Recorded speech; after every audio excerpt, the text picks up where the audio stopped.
ஆரோக்கியமான வாழ்வுக்கான 1200 மூச்சுக்கள் அப்படின்னா என்னென்னா, அதிலும் வயதானவர்களிலிருந்து வாலிபர்கள் வரை செய்கிறதன் மூலம் அற்புதமான ஆரோக்கியத்தை பெற முடியும்னு சொல்கிறீங்க.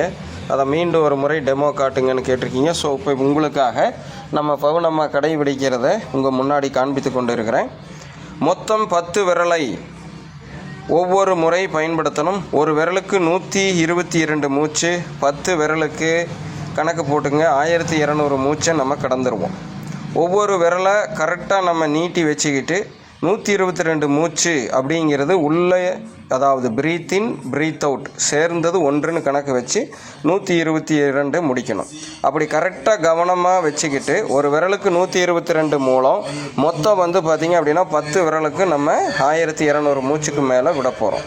அப்படி விட்டு முடிக்கையில் பார்த்திங்க அப்படின்னா உங்கள் உடம்பில் அவ்வளவு அற்புதமாக இரத்த ஓட்டம் நடைபெற்று, இன்னும் சொல்லப்போனால் நம்ம சொல்கிறோம் இல்லைங்களா, லிம்பேட்டிக் சிஸ்டம், நிணநீர் ஓட்டம் நல்லா ஓடி கிடைக்கும்.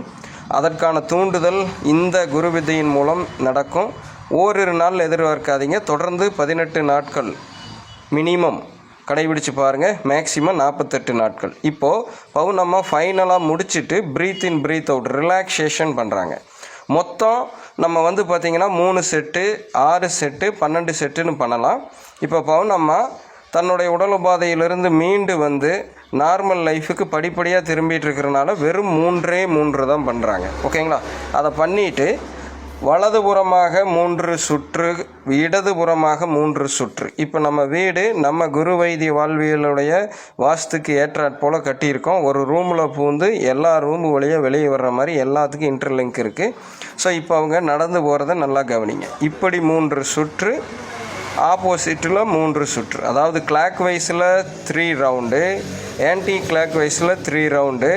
நம்மளுடைய ஹார்ட் பீட்டை நார்மலைஸ் பண்ணுறதுக்காக, அதாவது நம்ம இதுக்கு முன்னாடி நம்ம கொஞ்சம் வேகப்படுத்தியிருப்போம் இல்லைங்களா, பவுனம்மா இருக்கிறதுலே ரொம்ப மெதுவாக செய்திருக்காங்க. இன்னும் அவங்களுடைய வேகம் நிறையா இருக்குது. அப்படி மெதுவாக செய்திருந்தாலுமே இதய துடிப்பை படிப்படியாக அதிகப்படுத்தி படிப்படியாக கம்மி பண்ணி நிறுத்துறதுக்கு முன்னாடி சடனாக உட்கார்றதுக்கு பதிலாக ஒரு ஸ்லோ வாக் பண்ணிவிட்டு அதுக்கப்புறம் பார்த்திங்கன்னா உட்காடுறாங்க.